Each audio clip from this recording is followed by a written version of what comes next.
Bismillahirrahmanirrahim. Assalamualaikum warahmatullahi wabarakatuh. Kembali lagi bersama saya dalam mengupas tuntas pemikiran para orientalis terhadap Al-Quran. Pada kesempatan kali ini kita akan membahas tentang siapa sosok Andaur Ipin dan bagaimana pemikiran beliau terhadap Al-Quran. Bersama Profesor Dr. Abdurrahman. Beliau adalah salah satu seorang dosen mata kuliah kajian barat atas Al-Quran di salah satu universitas ternama di Jambi. Assalamualaikum Prof. Waalaikumsalam, alhamdulillah baik. Alhamdulillah, senang sekali dapat bertemu dengan Anda. Alhamdulillah bisa hadir di sini di podcast yang viral itu ya. Iya. Itu. Jadi Prof, orientalis ini adalah orang-orang yang mengkaji tentang dunia timur ya, baik dari segi budayanya, sastranya, agamanya dan sebagainya.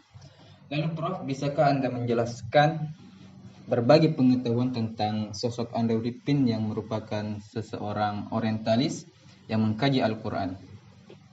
Oke, di sini saya akan mencoba untuk sedikit menjelaskan tentang siapa sih Andaur Ipin itu. Oke, di sini saya akan menjelaskan tentang siapakah Andaur Ipin itu. Andaur Ipin mempunyai nama asli yaitu Andrew Lawrence Ipin.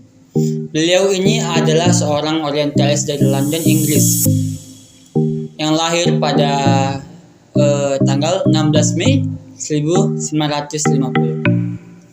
Beliau ini juga bisa dikatakan sebagai ilmuwan karena memperoleh gelar PhD di Universitas Kanada.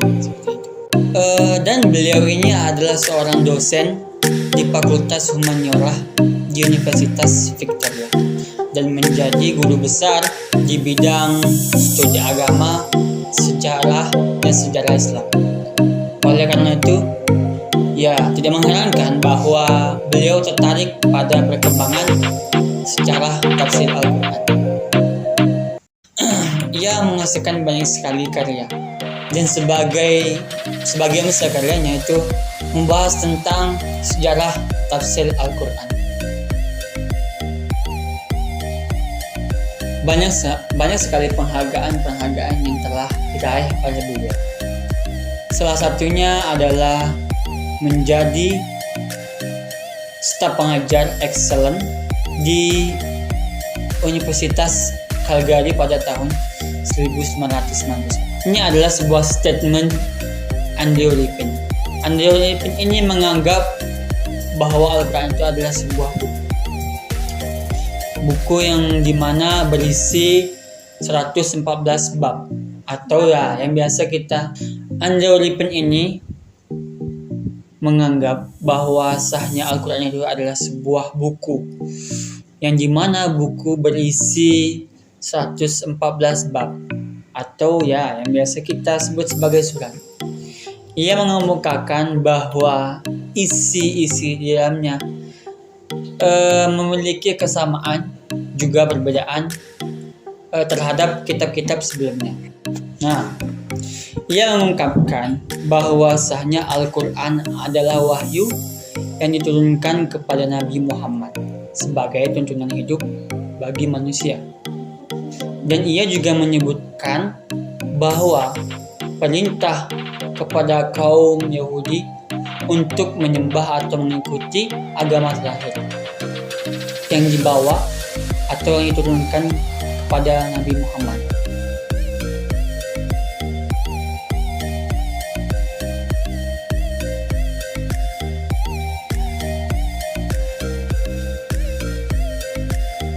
Nah, ia mengungkapkan bahwa Al-Quran adalah wahyu yang diturunkan kepada Nabi Muhammad.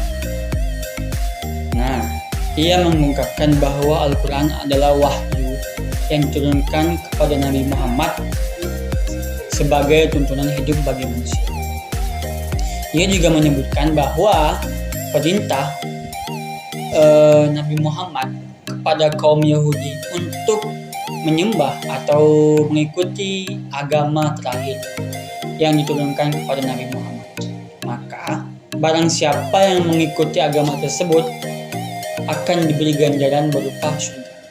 Dan barang siapa yang melanggar ataupun tidak mengikuti agama tersebut akan mendapatkan ganjaran berupa neraka. Maka Nabi Muhammadlah yang paling mengerti atau memahami tentang naskah tersebut. Nah, dan Andrew Lipin ini menganggap perilaku Nabi Muhammad adalah perilaku yang sangat mencerminkan nilai-nilai tentang naskah tersebut. Mungkinnya yang membedakan beliau ini dengan orientalis pada umumnya yaitu karena beliau ini benar-benar mengkaji Al-Quran dengan tujuan akademis. Tidak ada tujuan lain atau kecenderungan di luar hal itu. Dan beliau ini bisa dikatakan sangat hebat sekali.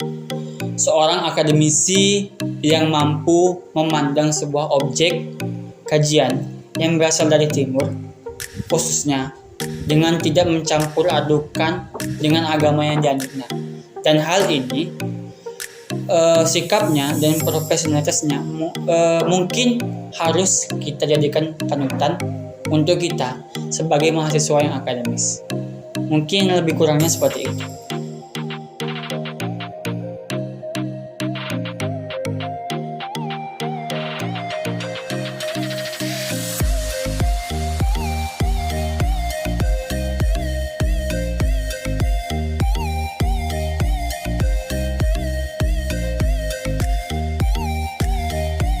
Baiklah, saatnya kita menutup acara ini. Terima kasih kepada teman-teman yang telah menyaksikan podcast ini, dan terima kasih juga saya ucapkan kepada Profesor. Mohon maaf atas segala kesalahan dan segala kekurangan. Saya akhiri, wassalamualaikum warahmatullahi wabarakatuh.